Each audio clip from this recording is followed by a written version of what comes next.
currently HSC Operational Manager at Kavana Fire Limited and HSC Supervisor at X Well Nigeria Limited. As a senior HSC trainer with Unicor Safety Consultant and a first aid trainer for the Nigerian Red Cross Society, he has defined his skills in constructional design and curriculum development to meet diverse audience needs.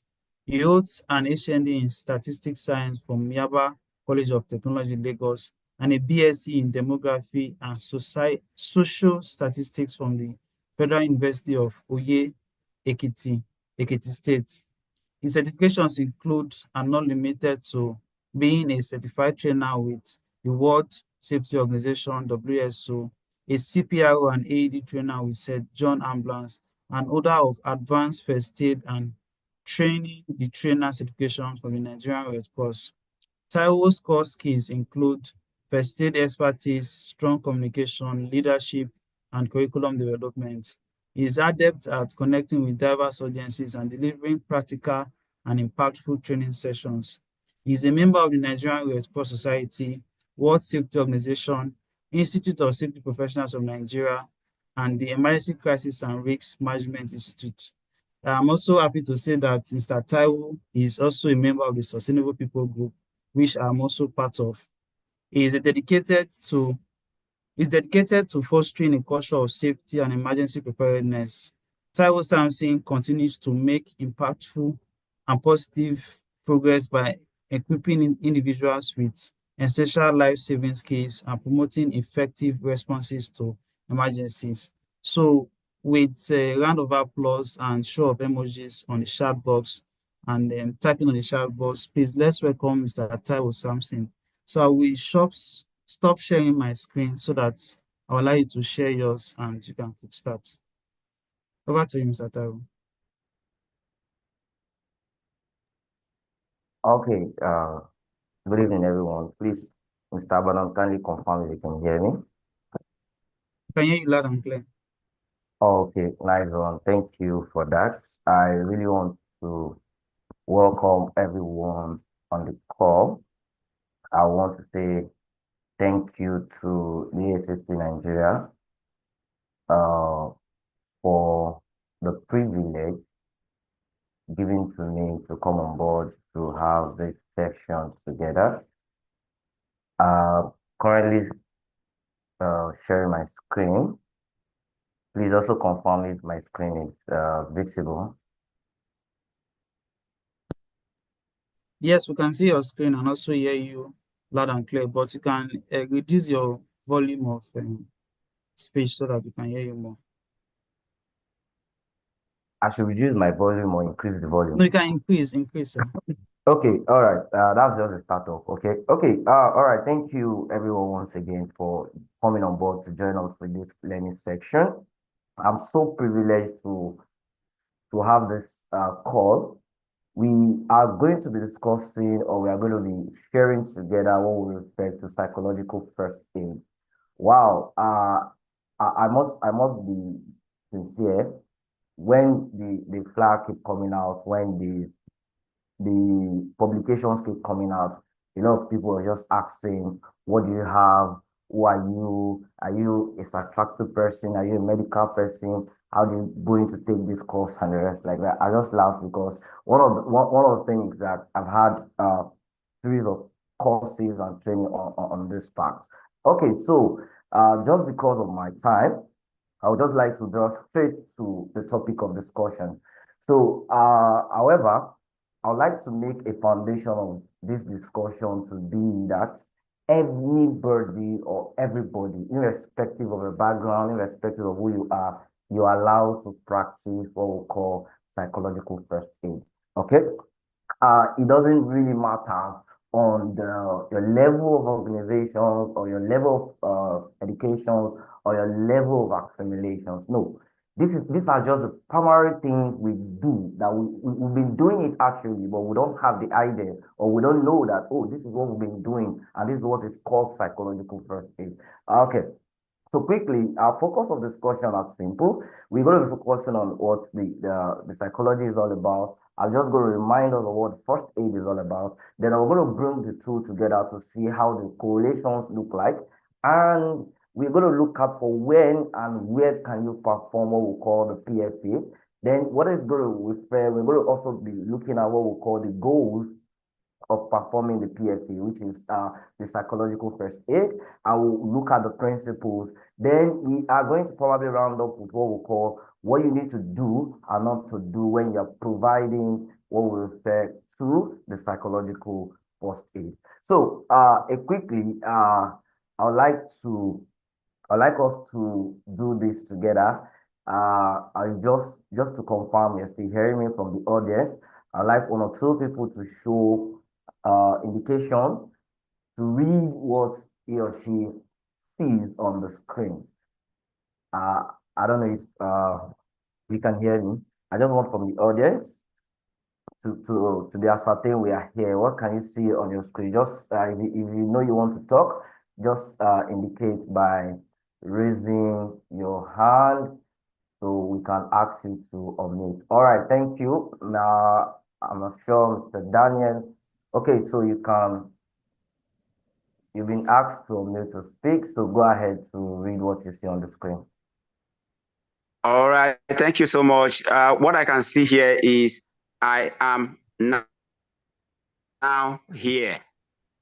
I am now here. Okay, thank you. So let me take one more person. Okay. I think Mr. Daniel, you're the one that just spoke, right? Hello, Yes. sir. Okay, so, Hello. okay, go ahead. I'm seeing is rather opposite. I'm seeing I am nowhere. I am nowhere. Okay, all right, good. Thank you.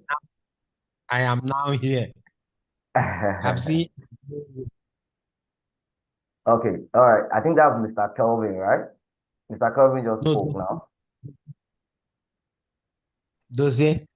Okay, okay, let's just take one more person.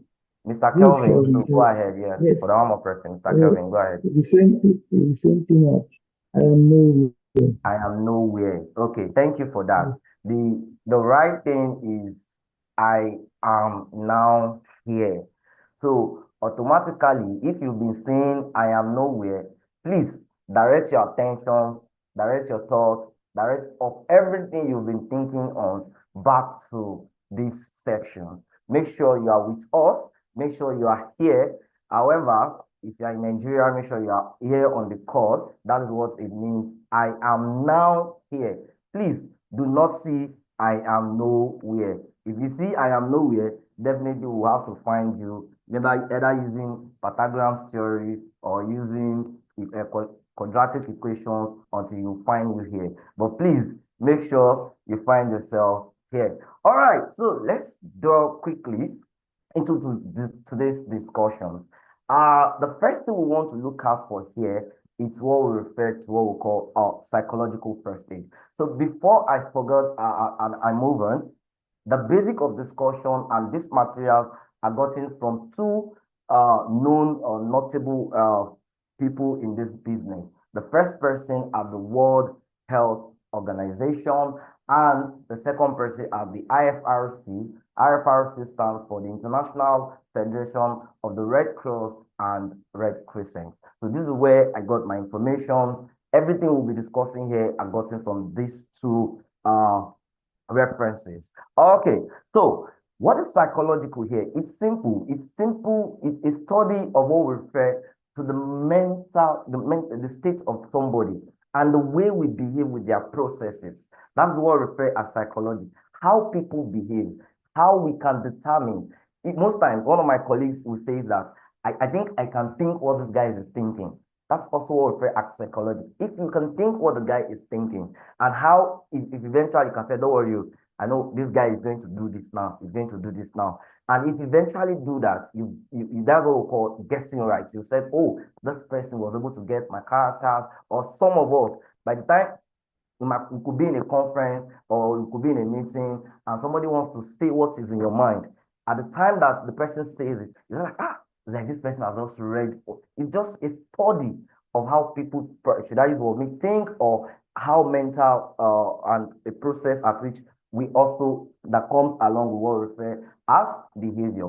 I won't discuss that. I would just like to remind us of what first aid is. And I'd like to quote my mentor here, and I love this definition very well. My mentor here, which is Akin Fosile Dari Joseph, he decides to define what first aid is. He said, "Is the initial care you render to somebody who is injured on the occurrence of an accident or a sudden ill health." But this is what we tend to forget in times of first aid. We all focus that, okay, this person is injured until I see blood, until I see broken legs, until this person is stopped breathing. That's when I can provide first aid. No. Any occurrence, on the point of an occurrence, or someone is not feeling too okay, someone is not well, that is what we refer as first aid, as he has defined. And he went ahead to put out some certain things that says, when you have using the appropriate method and available but suitable materials before a qualified help arrives. I mentioned before the start of the discussion that anybody can provide psychological first aid. It's not until you have and it is actually what we've been doing, right? But do not forget that there are also limitations of what you can do, right? So let's now match these two together. I, as an individual, I like to come up with a statistics to back us up before we dwell in what we refer to the PFA, the psychological first aid. What are statistics needs to say about PFA? The first thing is, it is 70%. There is an assurance of 70% of the population in the world we must experience one traumatic event or the other. It is an assurance that, okay, one way or the other, we should or we are going to experience. If it doesn't happen to us, we are going to see it, right? So I like to term PFA as a coping mechanism. I like to say it that PFA is like a coping mechanism, is how you need to adjust or to balance back up after any crisis or after a traumatic accident or a traumatic event. Statistics also shown that, studies shown that PFA has reduced symptoms. So most times, PFA is focused on what we call post-traumatic stress disorder, means that the generations of the history or the giving birth of PFA was how, if people have experienced a traumatic event or people have been involved in one crisis or the other, how can they cope? I like to take us back to the recent happening in the world, the wildfire in Los Angeles and California. You could see how people have been displaced. You could see how help have been needed. At that level, these people do not need money. Nada. What they need is your support. They need those things you need to tell them to say, okay, this is what you need to do. This is how you could do going forward and the rest like that. And I like to also remind us or put us back in also statistics as saying that everybody who has even gotten to what we call the PFA has shown to increase the social support and reduce feeling of loneliness in individuals who have experienced a traumatic event. Statistics has also proved that someone who has involved in a traumatic incident, by providing this PFA, surely goodness and mercy, they easily cope. I'd like to share a life scenario here, which is a real scenario. There was a plane crash that happened in 2012, what we refer to the Dana plane crash. I was volunteering with the Red Cross then, where we respond to the incident. One of our colleagues, in the process of where the tractor was trying to move, or we're looking for dead body to put, it got to a pregnant woman, and the tractor get into the belly of the pregnant woman and separated this woman into two. This volunteer vomit on the spot, starts feeling irritated. At a point, we need to now rush onto him and say, oh, sorry, he couldn't go ahead again, because at the point of that incident, he could not imagine, oh, I am the one here to help, but at the same time, I'm the one feeling it. So I commend our management effort then. After the incident, they converged all the volunteers and put us through. And that's what we're to regain us back. Okay, so not boring us much. Let's quickly go straight to what the PFA means. Number one, I said the PFA here refers to what we refer the supportive and practical response to those suffering during crisis or in an emergency. The way you need to support them. Okay? It helps individuals feel safe, connected, calm, and hopeful. All right. PFA is also a process of helping people after they've experienced a natural disaster or a traumatic event. Now, in most of my first aid classes, when I go, when I ask series of questions, let me take us back to what we say, the aims of first aid. Number one is to save life. Number two is to prevent the condition from becoming worse. Number three is to promote quick recovery. The question I need to ask is, how do you promote quick recovery? Somebody who is bleeding, the next thing we shout is, hey, blood, and the person, do you think the person is going to recover as quick as possible? How do you do that? Saying some words that comes into your mind, saying some words that come through your mouth rather.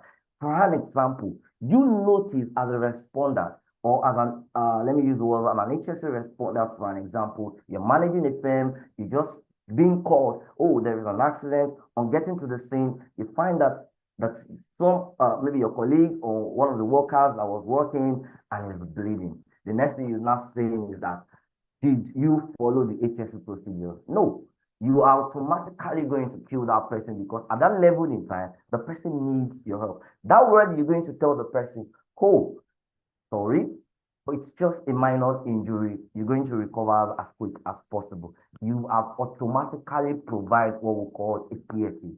And that's why I said PFA is the first what we refer as a coping mechanism. All right, and I said example of like fire disasters that is happening in California and Los Angeles, involvement in an accident or having also people who suffered chronic illnesses. They also need a PFA. Okay. So I just want to believe we are still together. If you are together, please, you can let me see some what we refer some chat, some things in the chat to be sure, okay, we are still together on the call. Okay, and now we are together. All right, thank you. All right, so quickly, what do we refer, as I've said, again, just to remind us what is PFA here also. As I've said earlier, PFA is when you're going to comforting someone who is in distress and helping them to feel safe and calm. One of the aim and objective of PFA is their safety, which you're going to look into also. Is also what we refer calmness. That's the first thing you want to gain. You want to make sure, one thing we like to say, or one of our review, when we had our discussions as trainers, we like to say, do you know that now it is not a crime for you not to ask somebody for their help. If the person declines, fine. If he asks you to go ahead, go ahead. The first thing you want to know this person is to be calm. This person, do not forget that if someone's in a traumatic event, if someone is suffering one way or the other, there is always a mechanism to you as an individual to always have that scenario that this person, what is passing through, it's actually what we refer, it could be what we refer like a normal thing. But it is not left for you, let this person gain your trust and your calmness. Let them know that, oh, this person knows what he's doing. Oh, this person can help me. Now, a quick one, let me quickly digress to a few of us here in Nigeria. When we say road traffic accident, for an example, the next thing we do is to scream. The next thing is to do is to shout. The next thing is to do is to take up our videos or our pictures and start taking all those things.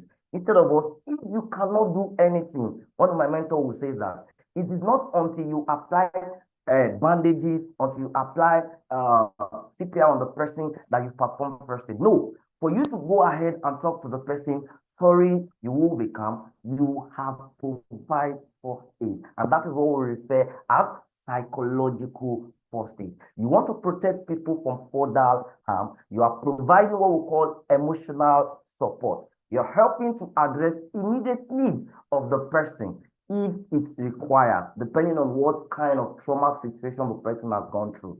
Okay, helping people access information and help them. Now, let me also emphasize that PFA is not until you only, it is not something that only professional can do. As I've mentioned, and I'll keep saying that all of us are potential first aiders, right? But it's just that we don't know, or I can also say all of us are social workers. For an example, if your kids got injured and said, "Oh, daddy, mommy, I just injured my," if you scream or shout on this person, you've not done the good thing. "Oh, sorry, what happened?"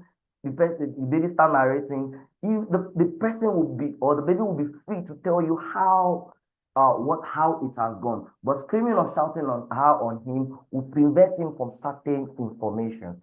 So it's so simple. And as I've said, PFA is not also what we call counseling or a therapy section. No, you are not providing a counseling section or a therapy.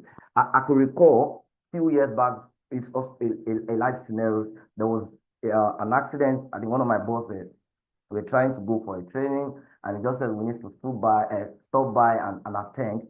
This lady was bleeding. I mean, this lady was bleeding profusely.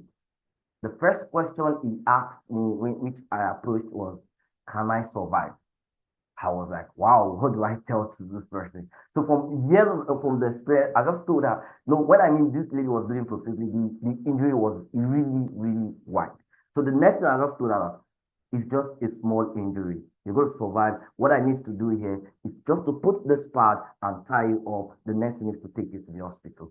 I could see, I saw that expression on my face to say, okay, oh, I mean, it's small injuries, I can survive. What if I told the person, oh, before you get to the hospital, you might have gone.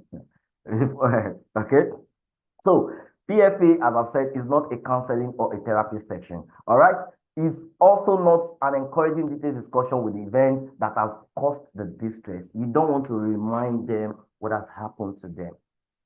Asking is not a scenario where you want to ask the person to analyze what has happened to them. No, it is not a section or a scenario where you want to keep pressing them for more details. Your primary aim and objective, I would like to recap in terms of PFA, is letting them stay calm and being safe. Do not pressure these people to share their feelings or how they react. Okay? Do not remind them of what they have done. Now, the next question I would like to ask, or going forward in the presentation, is when and where do I need to perform or provide PFA? You can provide PFA immediately an emergency occur or a crisis. You can also provide PFA aftermath of the incident. These are probably jobs of social workers. Okay, maybe I would also like to tell us this, but some of us in some our classes will tell no, it's not PFA, it's another term. But I like to say this, that for an example, if one of your colleagues or anything happens to them, you visit them, you show that comfort, you just go there, you didn't even see anything, you are already showing them support. That is also what we refer as PFA. And where can this be performed, or where can PFA be given or be attended to? It can be given anywhere, in the house of the person, on the hospital, or at the scene of the incident or emergency, as I've mentioned earlier. So when and where a PFA can be provided, it can be provided immediately or after an incident. Okay. All right. So what is now the goal, which I think I've mentioned earlier about PFA? What is the goal? I want to recall that my focus on PFA refers to the psychological first aid for few of us that may just be joining us, or to remind us also. The goal of PFA, as I mentioned earlier, is to promote an environment for the person to be safe, the safety of the person needs to be calm. There is going to be what we call a connectivity. You want to connect the person. You want the person to have the trust in you. There is what we refer to self.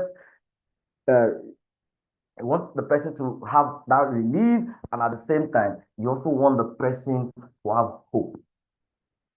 One of the errors we shouldn't do, which we like to reemphasize on classes in times of PFA, is that do not promise them what you don't have. Because we said, oh, you want to give them hope. Oh, the next thing is, don't worry, we have this, we have that, we're going to provide it. No. Okay, that's going to be, the next thing we'll be taking us is what we refer to the principles of PFA. So the goals of PFA is simple. Safety of the person. You don't want to press the person the more. You don't want to start telling the person, what happens to you? Oh, well, and it can occur. I also like to say this also. When we're referring to an emergency or we're referring to a crisis, referring to either a natural disaster or an artificial disaster, PFA can also be provided to when we refer to conditions or incidents like let me use the word rape or what we call bullying and the rest like that. They can also be provided. So do not forget when I mentioned that this is just when you see someone being calm, when you see someone being just crying, just don't know what to do, or the person is in a state of shock, what you just need to do as an individual, establish a connection. The first thing you want to do, if you have the information what has happened, no problem. But if you don't have, if you are interested, you can ask what we call a bystander or look for an external clip to show you clear, oh, what has happened to this person. Do not go straight to the person and say, hey, what happens to you? Who beats you? The way we do in, or I could recall growing up when you dare not cry home because you cry back to where you're coming from. For an example, maybe you and your friend are having things outside, something solved, it leads to a little misunderstanding. Before you know, maybe one hand is bigger than one. The next thing you are crying, and you go home, and you're crying. The next question is they are beating you back to the section where you are coming from. The next thing they'll ask you, what happened? Is it addressed like that? But we don't want to do that, right? So PFA is getting the safety of this person, let this person be calm, so this person can gain your trust and and you also want to provide hope for the person. Now, let's consider the principle of PFA. It's simple. These three things I will refer to the principle of PFA, the psychological first aid. You want to look, you want to listen, and you want to feel. Did I mention feel now? Now, you want to link. You want to look, you want to listen, and you want to link. So, this is the core principle of PFA. The first thing you want to do is to look. What are you looking for? If it's in a state of an emergency or a crisis, the first thing is the safety of the person or whoever who are involved. You want to get information of what has happened and what is happening. You want to look out for who needs help at that moment. When we are referring to help here, if it's an emergency that requires physical injuries, you are now going to apply your first aid knowledge. Your application of bandages, your application of arresting the bleeding, your application of carrying out the CPR if eventually leads to what we refer to not unconscious. You also want to find out that you're looking out for the basic needs of that person. What could be the basic needs of that person? There is what we call the basic needs are either the food, the shelter, or we refer a relief. Areas where this person can be camped. Do not forget the safety and the security risks of this person. Do not forget the emotional reaction of this person. These are what you're looking for. If you approach an individual, for an example, this person is crying, the next thing he heard at his voice and he said, leave me alone. And he said, I will not go, you must tell me. No. At that point in time, the person might not be in his right mindset. But your priority as a provider or your priority as a social worker or your priority as somebody who is versed in health and safety, your priority is to make sure this person is safe from other harm. For an example, it happens in a main road where cars move in and out and the person is screaming and yelling. You want to provide help by looking out for maybe security personnel, looking out for other colleagues to make sure this person does not find himself in the middle of the road that can lead to another scenario. Do not forget that if people or whoever that are involved in an accident or crisis, they are not in their right states. So that is what we are looking out for. What is the basic thing you can provide if some of them required food fine. You can. If some of us require shelter, if there is an available for it, fine. The worst you can do in line of first aid will refer manages them as shock. That is where worry now comes in. You want to warm them, you want to keep them warm, you want to have them sit in a place so that they can breathe effectively, to be calm at the point if eventually once their breaths are okay, they are going to be calm. And if they need further help, we can also what we refer, which is link. Now let's go to the listening. Now, in the course of this class, there are two different of what we call listening and hearing. Now, what is the difference? Hearing, you're just hearing with the ear. You might not put in concentration. When we refer to listening, this person, you want this person to gain your trust. You want to also provide the PFA to this person. Listening is you are listening with your whole body. Oh, approach this person. Let them know who you are. You want to introduce yourself to this person. You want to pay a total attention and listen to this person carefully.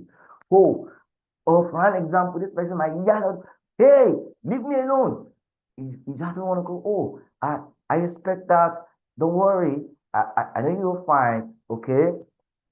I said you should leave me alone. You want to find out, okay? You want to just keep listening to this person with your whole body. So if it's another case where you just find somebody who is ready, because we have different let me use the word casualties, or the best word to use is patient. We have different stage or different characteristics of patient. There are some that will be in their calmness stage, they don't want to talk. There are some that are ready to tell you the what of, for an example, if it's in a crisis. There are some that are ready to tell you the what of what is in the building or what the disasters has caused. They are ready to tell you with their mind and the rest like that. They want to see, there are some, they are just there for you to be there and be looking at them just to show support, just to be looking at them, and they are looking at you. They are already reading you. You are trying to read them. We have different types of patients of that. But what do you want to listen? These are how you want to listen. You want to be calm with the person in distress. You don't want to force the person. Okay, I could recall this reminds me of an accident I witnessed when I was going to work on one day. A bike, sorry, a motorcycle knocked down a car. The guy stand up and start running. At a point, he has to start down again. He wants to stand up again and start running. People are now running after him. The next thing he said, "Why are you running? Why are you after me? Why are you after me?" I actually don't know when I burst into laugh to the vehicle. The next thing that I was like, no. So that kind of people, it's not them walking. It's at the state at which the incident has affected them in terms of their reaction and their behavior. And most times, shock or what we refer to stress can also contribute to those things, right? So you also want to listen to their needs and concerns. And that's why I said, do not promise what you don't have. Oh, I want my money back. Do you have the money to give them? I want my child back. I want my daddy back. No. The worst you can do not once again remind them, or the way we comport our own in this part of the country, we say, are you God? God has taken it. So what do you want to do? You want to fight with God? No. You want to listen to them. If at all you don't have a question, if at all you don't have an answer, and also, how do you also show signs of listening? When they are talking, you are nodding your head, there's that facial contact, there is that gestures in your face. Maybe sometimes you want to rephrase what they said to also show support and comfortability. Okay, a bit fast. The next one of the principle of PFA is link. Linking here means that once you've been able to access information given to you, one of them might say, okay, I need to connect with my family member. Fine. Do you have a means of doing that? Can you tackle the practical problems they're giving to you? So one of the basic things that they will need at that moment of time is what we refer as calmness. If at a point in time you don't have, there is always a way to link them. For an example, you can always convince them to always go to the hospital. That is the best way you can always do. Oh, some of them we said, okay, some of them might give you their house address, their contact of the person, their family related.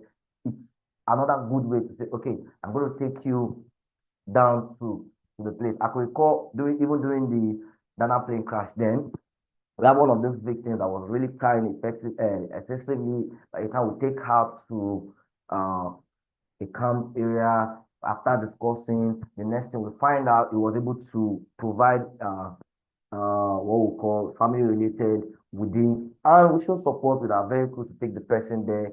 And everybody was just like, okay. So, but if you don't have an access, if you don't have how to go about helping these people, you can always contact the nearest either police station or the nearest hospital. But the best way you can just do is convince them, okay, let's go to the hospital. From there, you have a narration to either whoever is on duty or the doctor. So from there, they can pick it up the kind of service of contacting their relation. So while I round up this section, I know my time is almost up. While I round up this section, right? I would like to remind us, which I've actually mentioned times without numbers, the do's and don'ts of the PFA. What you don't need to say and what you need to say. You really need to say, is there anything I can do for you right now? Yes. Is there anything I can do for you? How may I help you? The next, you want to also let them understand that I am here to help you. If you can, you want to also acknowledge their feelings. Okay? But the fact that you still don't want to remind them of what has happened. So what you don't need to say, I know what you are going through. No, it's a big no. You don't want to telling them you're reminding them. You don't want to tell them don't feel so bad about it now. No, now small thing like this. God has taken and God has okay. So you don't want to also tell them you are strong. You will get through it now. This small thing. The next thing is you don't want to tell them to stop crying, share up, or in our native language, now man you be now, or now woman you be. When there is life, there is hope. Okay? Okay, you don't want to tell them it's God will, God decides everything we do. So God has decided to let it happen and the rest like that. You don't want to make their situation worse. So in conclusion, my people on the call, so PFA, as I've said, is a tool in helping people in coping in times of trauma.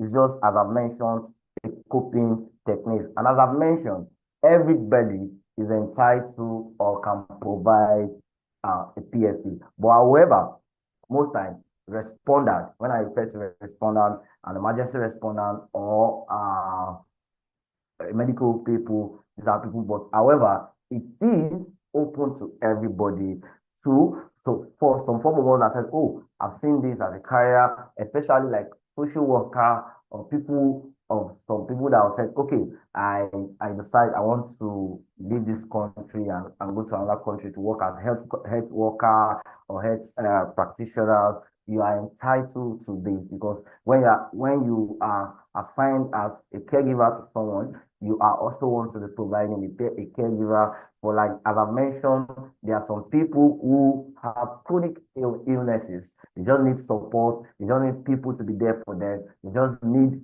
So these are things you want to be doing. You don't want to go there and do otherwise. On this note, I want to say thank you for your time. Thank you for listening. And I am grateful to make impact today.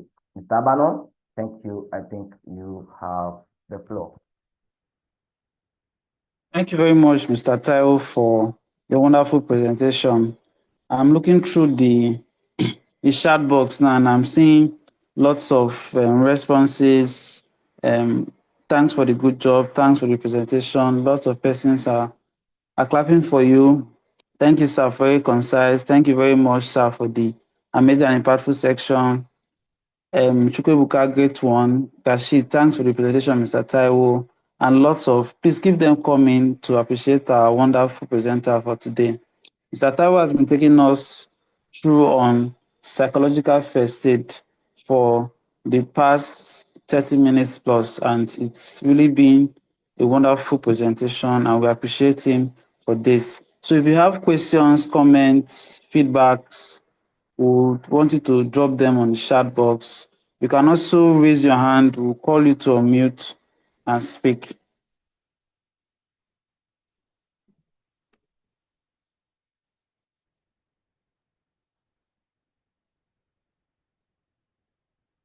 Yeah, I have a question for the presenter. Okay, thank you very much, Mr. President. You can go ahead, sir. Yeah, Mr. Taiwo, thanks for a brilliant presentation on this psychological first aid. But I have a question, and that question is based on the do's and don'ts. And as part of the don'ts, you said don't say this, don't say it happened, don't say probably it's God, don't say.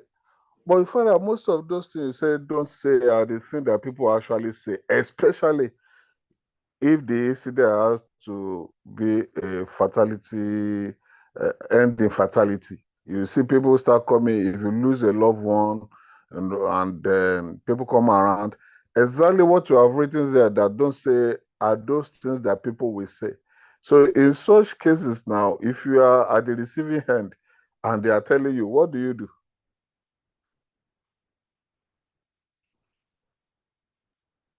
Okay, thank you for the concern. I think I mentioned earlier that yes, ideally, from practice and practitioners, right?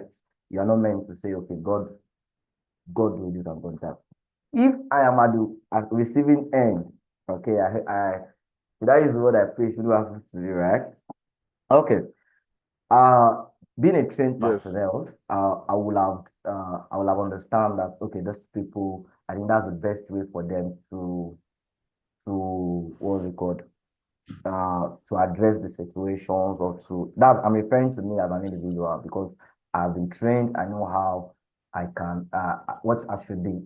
Because as a responder, okay, most times because these are what they trained us that you should be expecting things like this. And once you expect that, you should know that they don't mean it. They don't mean it because that's how they can interpret it. That's how they tell how they can console you and the rest like that.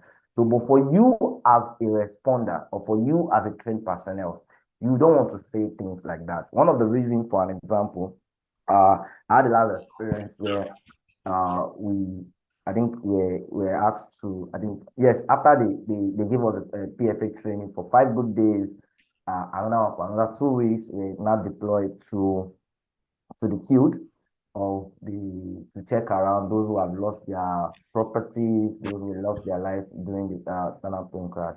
So one of the family said, it is God now. Why are you like this? Don't think about it. God will take it, will be. The next question the person asks is that, so why would God have to let it happen when you know it's God?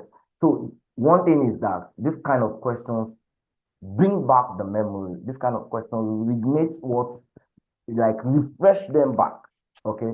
So I think I've answered your question to say if it's to me as the one receiving end, I will know how to accept that because I have been trained to be expecting things like this who are not trained from an individual. But for you, because you have been trained, you should not say those words because the aftermath or the result of those words is that it's going to reignite or reopen the wound that is already closing. I hope that answered your question.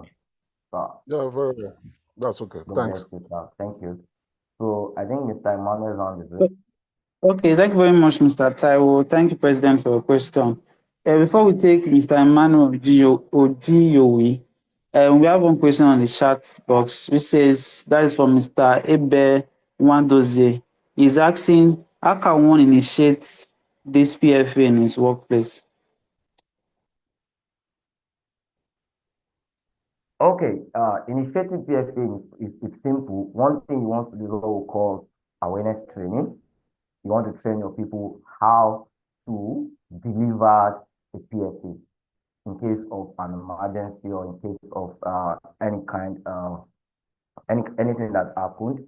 So as I've said, it's not until real emergency or crisis occur. A lot of people can be going through family disorder and the rest like that. As I've said, saying sorry alone goes a long way. Okay, but do not forget that if the person does not want you to know more about what you're saying, do not okay. So how you can initiate, as I mentioned, is simple. Let your management buy in, have your people trained. Then from there, you implement the PFA. I hope that answer your question.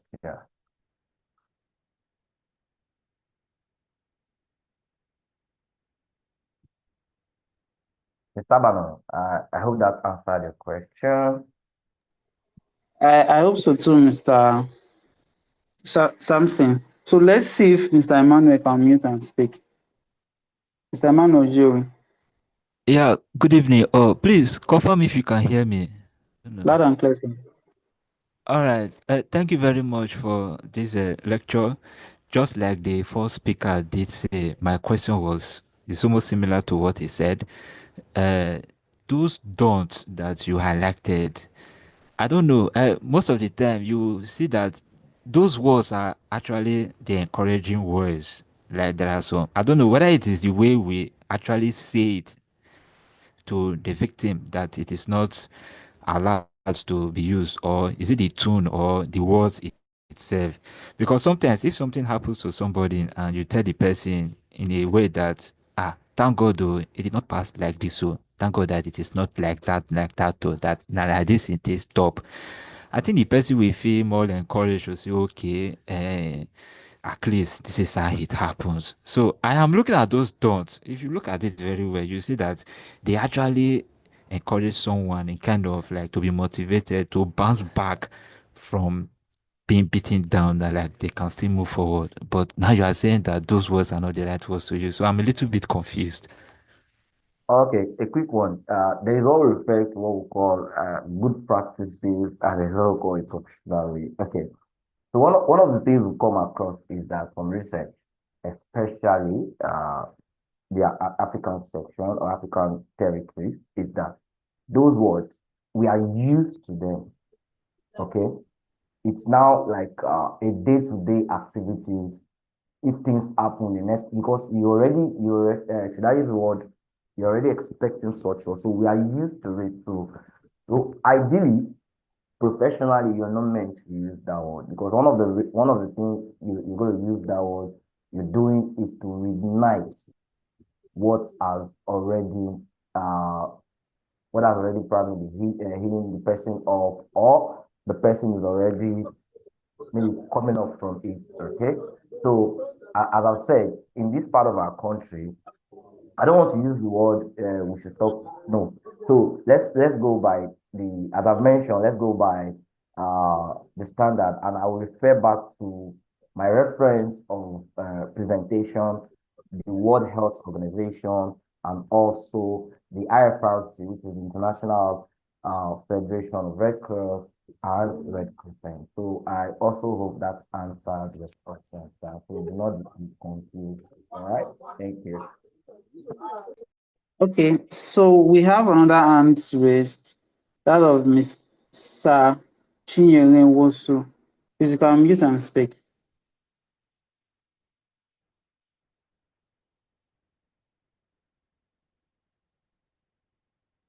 Sir Chinyere Wosu, you can mute and speak.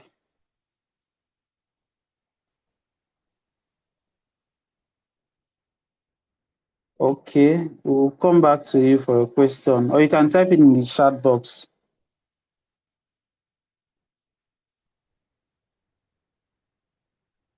Okay, can you hear me now? Yes, we can hear you loud and clear now. Okay, thank you very much for the presentation. It was really inspiring. My question is in the dues. When he was presenting, he said to use the word like, I am here for you. So I was wondering, like, how long does a PFA take or last? And then like if I'm telling somebody I am here for you, I'm giving that person a sort of encouragement that I am here. No, the person moral support. And I don't know, the person might be leaning towards that support, which is needed at that particular point. But immediately after that, assuming I count at that point in time, I was there for the person and I left. And I have said to the person, I am there for the person. I don't know the word, or is it just that I am here to help you, or I am here, I'm just looking at the word. I am here for you. For how long? Okay. Okay, I think I get you. All right. As I mentioned earlier, this is like an awareness section. The PFA Yeah. craft or the PFA course is a broad one. So there are like 3 sections of what you are referring to. The first is at immediate. The second is post-incident or crisis. And the next is what we refer as management or coping procedures. So what do I refer as the immediate? As soon as, let's focus on accident for an example. So as soon as you get there, the first thing you want to help the person is, oh, I am here to help out. I cannot. Okay. The second is after the incident, for an example, you have now been assigned, let's say you are working with what we refer an agency, for an example, as a social worker. You have been referred to always monitor, because one thing that I didn't mention is that they are what we refer to the behavioral act or behavioral expression when somebody is going into distress. For an example, this most times the behavioral changes after the incident. Let's say 2 days or 3 days, this person he needs to start drinking. Maybe the person was not taking alcohol before the behavior, or what is known to be doing very well is not doing again. So you are now being assigned as a social worker to check on this person. So most times when you go, you are carrying out your duty. So I always tell the person that we are here to help you whenever you need our help. So we realize that you've done in this, and that's the second part. The third part is what we refer the management or the coping technique. Means that at a point in time, you will be assigned, and this is the area where most times, area where we refer to chronic chronic illnesses or diseases, where somebody has, maybe for an example, someone who has would be diagnosed that, oh, you have short lifespan to live on earth. Okay, and then I advise the person to enroll to a social worker or the case has been assigned to a social worker agent. So this person needs to that reminds me, I just remember. So this person needs a time of confidence to all this. So now I think I've been able to break down into 3. So one of the reasons why they said the dose is that you want to gain the person's trust. But do not forget, if there are needs that this person needs and it's beyond your capacity, that's where the link comes in. You want to link the person you want to call for help that can provide the information on what the person needs. But the basic need that the person will need at that level could be either food, water, or shelter, if there are ways on how you can provide that. I hope that answered your question, Madam Unwonso. Okay, thank you very much, Mr. Taiwo, for your response to the question. So we're taking the last one on the chat box. It says, at the beginning of the session, you mentioned a point that we should not assess information out of the casualty, but under the common principle, it was stated that we should seek their information. How can we do such without making them recall the incident? Okay, when we are referring to information here does not mean okay, what has happened, or for an example, what have you lost? Oh, how many people were involved? How did it go? Oh, what really happened? Can you explain how the incident occurred? No. The information we're referring to is the person's name, if the person has other relatives that we can contact. So in terms of information, I hope you get the clarity now. So I recall myself when I said, when I start the presentation, do not go further and press on these people on information of the incident or crisis that has happened. Okay, so for an example, if there's an accident, you don't want to ask the person how did the accident occur. No, provide your basic first aid if it's bleeding, if there is a fracture, or if there is any physical injuries.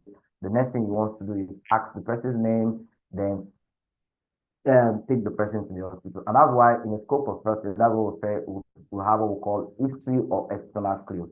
Or history refers where bystanders can come and tell you some things.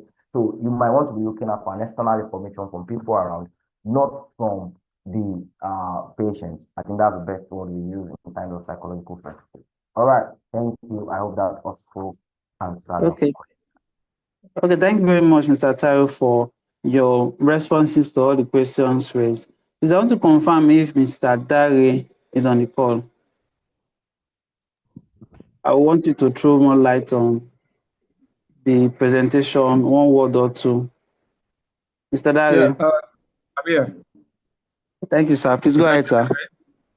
Okay, good evening all. I think Taiwo has just broken down everything as much as possible.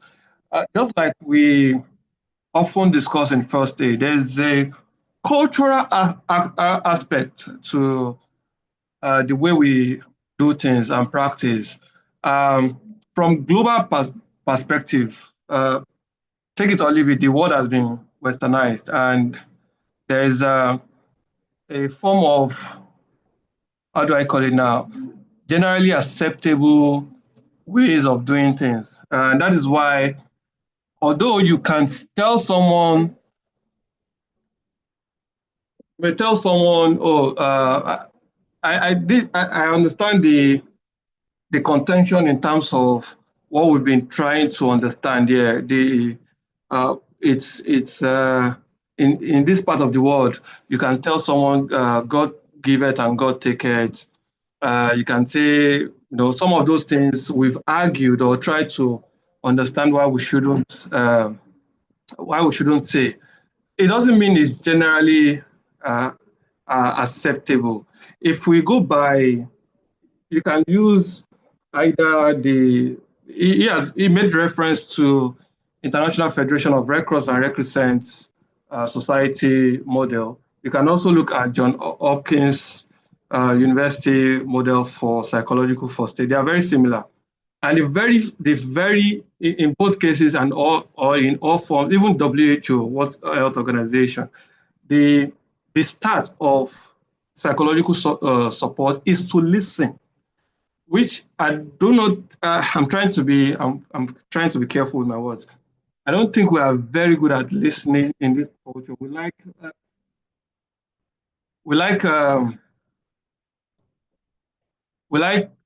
is.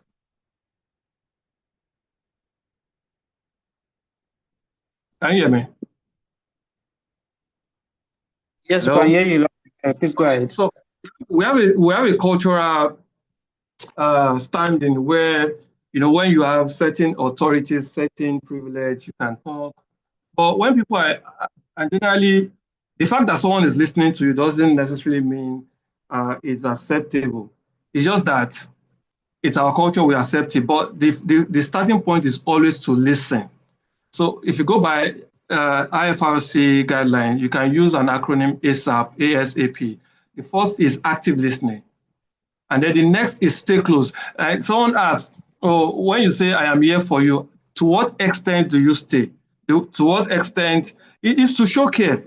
Basically, you are staying close is we are here for you. It could even be remote to provide, to show presence that you are actually there. And then the next A is acceptance of feelings. Anyhow the person reacts, whatever the person says, you have to accept that is how the person is managing their own grief. I've been to one of the disasters that we've seen, like Taiwo mentioned, we've actually worked together on a lot of those things. People behave in a manner you would not believe. And when they come back to their senses, in some cases, they don't even remember that they did so. And the last one is provide care. But I'd like to jump quickly to, in a minute, the John Hopkins model. It starts again with reflective listening. Is for you to be active to listen. Then you assess the needs of the person. Now, this is very important because more often than not, for instance, one of the things I do, if within my circle, it happened recently, if someone is grieving, maybe they've lost their dear mother or father, I don't call them because I know in that moment there are a lot of calls. I drop a message and then I give them a week or two, okay, before I try to call them. A lot of us don't know that, and we ask a lot of questions, and that's what I was trying to say. You have a situation, and it's very irritating. And I felt it when my mom passed away. I had to switch off my phone for some days. You have to repeat yourself in a number of times. So this is where we have to learn controls, not to ask too many questions. And then there's prioritization of needs. When someone is grieving, what do they need? If someone has, the kids still have to go to school. If a family has lost their father, you may be there to pick up the children, take them to school, return them. So you look at what they need. You don't give them everything. You can't give them everything. And you have to be careful. For instance, you may be giving someone water. The water may be too much. You may be saying too many things. Sometimes you just have to be quiet. Just let them be. Allow them. And the last part of, then there is intervention, but I like to speak to the last one, which is disposition. And that's why the person asks question, to what extent do we help? You have to know your limit. Providing psychological first aid does not make you a psychologist, let alone a psychiatrist, okay? So you have to, it's just the way you provide first aid. A first aider doesn't make you a nurse, doesn't make you a doctor. But like Taiwo said, this training, if the basic training, I think goes for like 3 days. Some of us had to attend this for 5 to 10 days. So it's a long course. But I don't want to take the shine, and I like, thank you for the privilege to add to this. And I don't think it could have been better delivered than what Taiwo has done. Well done, sir. Thank you. Thank you very much, Mr. Dari, for your contribution, our mentor, sir. Okay, so moving to the next on the agenda, which is the presentation of certificate of appreciation to the speaker, and after that, the update from the Nigerian chapter and global. I will be handing over to the president, Mr. Tulu, to present a certificate to the speaker. Over to you, President, sir. Yeah, can I be heard? Loud and clear, sir. Yeah, the two resource persons that have just spoken, I quite appreciate your time, the content and the context of your presentation. Taiwo did a good job. Dari added and put spices into garnish what he has said. It can't be better than this. But just to let you know, professionally speaking, psychological first aid is just a supportive and non-instructive interventions just to reduce the risk of developing mental problem, such as post-traumatic stress disorder. So basically, I tell you, the cultural environment diverse and the way people react psychologically and their culture diverse. The way Igbos will react to loss of property is not only when you have somebody that died, it could be your house consumed by fire. The way Igbos will react is different from the way Yorubas will react. It's different from the way Hausa will react. It's different from the way the Middle Eastern people will react. I work in the Middle East for long. It's different from the way Europeans will react, but basically it's just for you to provide that post-traumatic experience. Thank you so much for a job well done. We look forward to getting more of your knowledge in the near future. So on behalf of ASSP, I gladly present our certificate to you for a job well done. Please accept it. We will send the hard copy to you later through Mr. Barnum. you are appreciated. Thank you so much, sir. Thank you so much. Thank you so much. Recording in progress. Okay, sir, you Mr. can, Ban, yeah. yes, you can Okay. go ahead with the update from chapter regards to PDC and others. Okay, ladies and gentlemen, thank you for being on this platform. Our PDC has kickstarted in the process. We are on the registration now. People have started registering. We have some people register yesterday. Once you register your name, you send your name and receipts to the office of the president, you'll be acknowledged on the platform that you have registered and you'll be there. Presently, we are doing early bird is 65,000 for members, 75 for non-members. From February ending, it will be 75 and 85. So I will advise that you take advantage of the early bird registration that runs from now to February 28th. And the PDC is coming up in Lagos and Sheraton from 10th to 12th of April 2025. It's going to be a professionally packed professional development conference for members, so don't miss it. Then secondly, we'll be having bi-monthly meeting first in 2025 in Warri, coming up February 15. In Warri, February 15 is Saturday to be 10 a.m. It's one-on-one, it's not online. So if you are in Warri or in the ASICs, please come. There's going to be a very powerful presentation of webinar by one of our best resource persons. So we look forward to seeing you. Global, we still have our Global PDC conference coming up in Texas sometime either June. I'll get the detail and get back to you on that. But for the PDC, please take advantage of the early registration so that you can have the best. And we are looking for sponsors. If you know your company can sponsor any aspect of the PDC or your friends, please get to us so that we can give you the letter I can give them. They will be appreciated both in Nigeria and at global level. So that's all from my hand, Mr. Barnum. Please, thank you and God bless you. Thank you very much, Mr. President.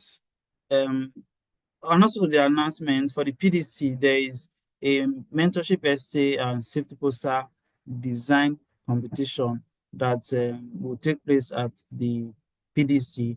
But entries for the competition is ending February 20th, 2025, and the category is for primary school pupils, secondary school students, and undergraduate universities, polytechnics, monotechnics, and colleges of education. So the flyer has been on in most of the platforms that you got this invite from, but we'll try to share it more before the dates closes so that we can have more entries and see who our winners is. The prizes are very, very nice. For category 1, we have the prizes as shown on the screen, category 2, and also for category 3. And this is the third year, if I'm not mistaken, that this competition is going on, and we welcome entries for people to apply, and we'll see our next winners. We'll be going to the last on the agenda, which is the closing remarks, and I'll be calling on the ASSP Nigerian Chapter Educational Committee Chairman, Engineer Benjamin, to give this. Engineer Benjamin, over to you. Yes, can you hear me? Loud and clear, sir. Good. Good evening, everybody. Good evening, Mr. President, the ESCOs, and everybody who has availed his or herself to be a part of this meeting. I also want to thank Abanom, who has been supporting me very, very well. I want to apologize first off for my coming in and out is because the network, I am in the middle of the desert. The president is aware of my movement, and Abadan too is aware. I'm in the middle of the desert and the network is not good. So I keep connecting and it's going off, connecting and it's going off. If I was in the city, probably I'll have a better network, but that is the way it is for now. So I hope you guys will bear with me. So I want to generally appreciate the speaker, Taiwo Samson, for the opportunity to share your knowledge with us in the area of psychological first aid. And I was listening to it even though I was going off and on, but it was quite insightful and a lot to take from. So I want to say thank you, everybody. Thank you for those of us who have been working at the background, especially Abanom, who has been always there to assist me. Thank you very much. And I hope that we will continue what we've started doing and be able to finish the year strong. Thank you, Mr. President. Thank you, the ESCO, and thank you, everybody who has availed themselves the opportunity to attend this meeting. Good night. Thank you, sir, Thank for the you. closing remark. So the last on the agenda is photo op. So if your environment is safe and it is friendly and you wish to do so, you can turn on your video so that you can take a snapshot of the session for our attendees. I have 3 slides here, so if it is favorable for you to do so, if it is safe to do so, your environment is conducive, we want to see your smiling faces. So we have faces coming up.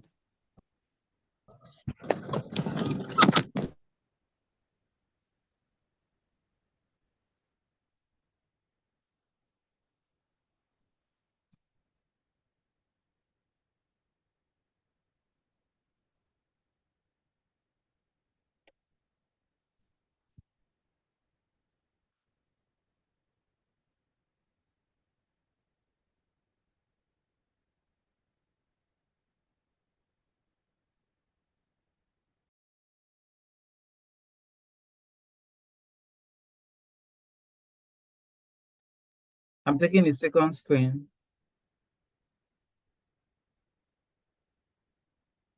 And I've taken the fourth. So thank you all for attending. We have an average attendee of 91 persons, and it's a good record score for us for the first webinar, the knowledge sharing series of the Nigerian chapter for the year. We hope and pray we see you in the next sessions and others to follow.